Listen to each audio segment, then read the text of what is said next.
Seperti apakah prospek bisnis kendaraan listrik pada segmen transportasi umum? Fundamental Pundit hari ini menghadirkan Gilarsi Wahyu Stiono selaku CEO dari VKTR. Selamat sore Pak Gilarsi, apa kabar? Selamat sore Maria, apa kabar? Sesuatu yang baru yang hadir di Bursa Efek Indonesia, begitu ya? Betul Dan menjadi salah satu emiten pertama juga yang melantai di Bursa Efek Indonesia di sektor industri EV. Correct. Ya benar ya, berarti ini pilihan baru juga nih untuk para investor secara luas ya. Kalau mungkin kita lihat seperti apa sih prospek industri EV khususnya untuk heavy mobile ya, karena ini kan fokusnya juga di bus begitu ya, truk, dan ini kan sesuatu hal yang baru, kayaknya baru starting point-nya saat ini nih Pak Gilarsi. Oke. Kita ini kan space kita itu di climate change ini ya.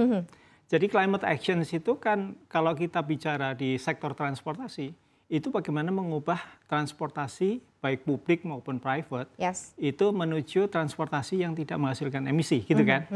Nah, yang paling sederhana pendekatannya adalah sesuatu yang secara demokratis itu bisa dimiliki oleh semua orang. Apa itu?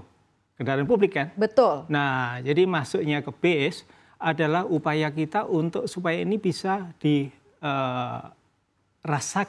oleh orang dalam jumlah yang relatif unlimited. Siapapun pengen mencoba kendaraan listrik, ya naiklah bis itu gitu kan. Nah, soalnya proof of concept itu kita lakukan dengan 30 bis sejak awal lah 2018 segala macam ya. 30 bis itu sudah jalan 15 bulan sampai ketika kita melantai itu. Relatively no problem. Nah, itu yang membuat kita sangat confident. Ya sudah, memang IPO ini is the only way to scale up gitu.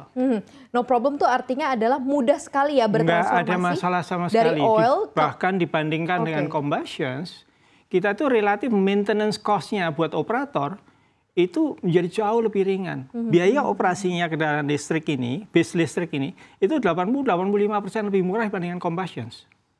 Biaya operasionalnya.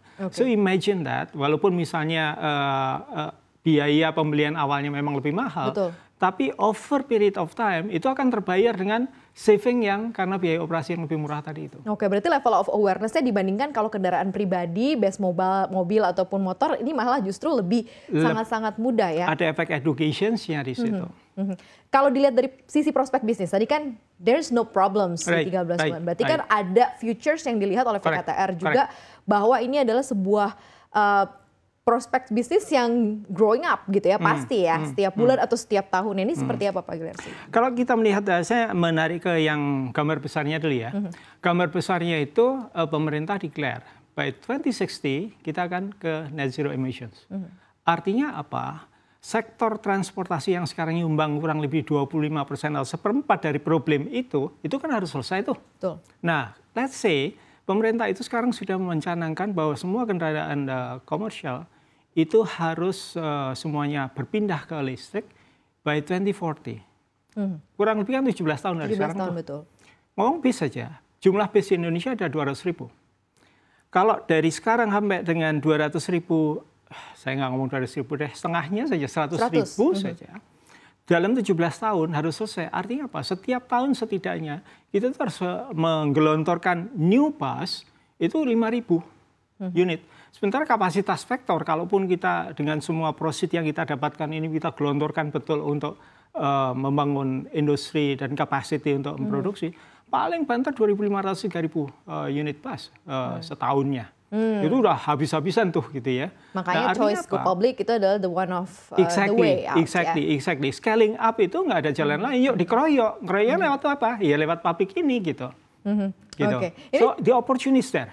Ya. Dan menariknya adalah memang VKTR ini melepas 8,75 miliar lembar saham ya. Setaranya adalah 20% sebenarnya ke publik ya. Dan diraup dananya sekitar 875 miliar. Ini gambaran nanti penggunaannya seperti apa gitu ya. Karena kan sudah meluncur nih di publik, sudah bisa share publik ada di sana gitu ya. Penggunaan dana hasil IPO ini akan untuk apa aja nih Pak Gilarsi? Kalau kita melihat nilai pasar dari kendaraan komersial, itu nggak kurang dari 60 triliun setahun. Kalau kita bicara capex yang dibutuhkan, itu minimal 5 kali dari 60 triliun, berarti 300 triliun. Nah, kalau 300 triliun itu kita pakai untuk mengejar supaya kita bisa punya capacity yang cukup untuk supaya 2040 nanti kita bisa mendekati net zero tadi, maka investasi yang seandainya pun semua yang use of profit itu saya masukkan ke dalam capex dan opex untuk bus ini, itu masih sangat kecil dibandingkan kebutuhan 300 triliun tadi. Oh ya? Itu small. Small. Jadi memang kalaupun semuanya 800 miliar plus itu kita gelontorkan ke opex dan capex kita, still not enough. Jadi very likely soon, ya soonnya mungkin setahun dan kita akan menyampaikan lagi ke publik, yuk kita lebih besarkan lagi. Karena memang Indonesia membutuhkan itu. Walaupun I'm fully aware bahwa yang namanya pemain bukan hanya Vector. Pasti orang lain juga pasti ikutan nanti kan. But the opportunity is just there. Dan menariknya adalah memang ini adalah sesuatu hal yang baru yang ditawarkan. Balik lagi ya, kalau tadi dibilang ayo besarin lagi gitu ya. Kemarin aja waktu book building aja udah oversubscribe. Oversubscribe-nya juga sampai 38 kali ya. Ini akan seperti apa sih mungkin? I expect that. Expect-nya sampai ke situ 38 kali nggak, atau maksudnya saya expect oversubscribe-nya. Tapi nggak expect sampai 38 kali nggak? No, that was really a bless, you know. Nggak sampai 38 kali expect-nya, tapi ternyata ini kenyataannya begitu. Betul. Ini yang dilihat investor apa sih? Karena memang hanya sesuatu yang baru, ataukah memang optimisme, balik lagi ya, optimisme investor tentang keberlangsungan bisnis EV begitu ya di Indonesia begitu, yang selama ini mungkin kemarin-kemarin banyak ini jangka panjang banget gitu, masih kelihatannya itu nanti gitu, sekarang belum masih infant memang, masih infant. Tapi kalau infansi ini nggak ada yang mau jadi pionir, ya nggak jalan-jalan juga gitu kan. So let's begin gitu kan. Nah, tapi sebenarnya gini, kalau kita bicara climate change itu, kita mau reverse kemana? Di dalam transportasi, teknologi yang sekarang masih sangat dipertimbangkan, itu ya the only sekarang hari ini ya, itu adalah electric vehicles. Kita ngomong hidrogen masih lama lah, panjang lah itu, dan masih akan mahal. Apalagi infrastruktur segala macam untuk hidrogen juga masih sangat sophisticated kalau mau kita bangun itu. The only choice adalah EV. Kenapa EV? EV itu beban terbesar adalah baterai. Harganya baterai itu kalau kita bandingkan dengan 10 tahun yang lalu, sekarang mungkin tinggal 1/10-nya. And it will continue to go down. Jadi harapan saya dalam 10 tahun yang akan datang, yang namanya combustion dan EV itu harganya udah par tuh. Nah, dengan begitu sebenarnya nggak ada challenge lagi bahwa combustion juga beralih ke EV. Nah, dengan kondisi-kondisi climate change, dengan kondisi karbon yang sedemikian parahnya, dengan kondisi air pollution yang semakin parah itu, the only choice is going for EV.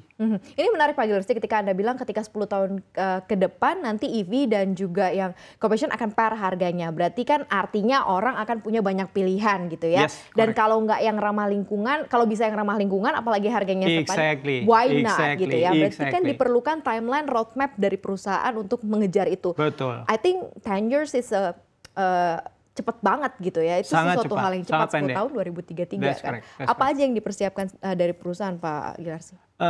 Memang sekali lagi saya harus menyampaikan bahwa industri ini masih infant di Indonesia. Kita lucky enough to have a partner like BYD yang sudah venturing di sini sejak 94 gitu ya. Dan mereka kan expertise mereka itu di battery. Seperti yang saya sampaikan, nyawanya dari EV itu ada di battery gitu kan. Mereka expertnya. Jadi kita lucky enough to have them as a partner gitu ya.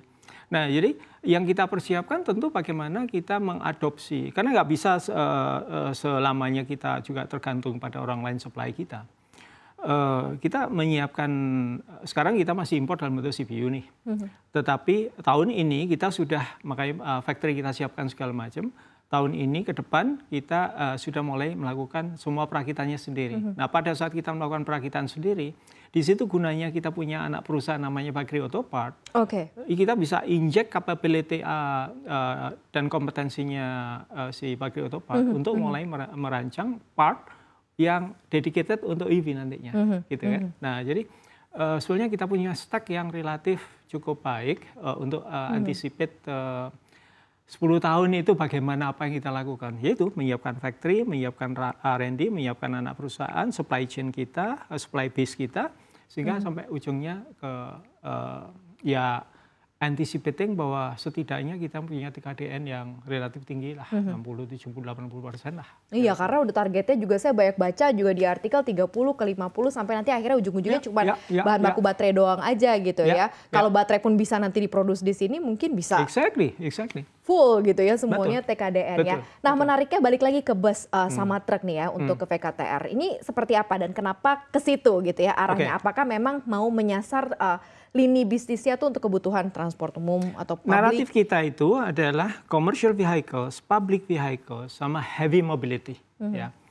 Nah, kalau publik tadi saya sampaikan bahwa ini efek karena ini inbound, maka kita perlu public awareness yang sangat luas. Maka the only choice adalah yaitu bis yang bisa dilihat oleh banyak orang, sangat visible, semua orang lihat. Dan mau nyoba pun bisa merasakan, hanya beli tiket berapa itu, orang sudah bisa merasakan, wah nggak bau, nggak ada suaranya, nggak ada vibrasinya, nggak panas.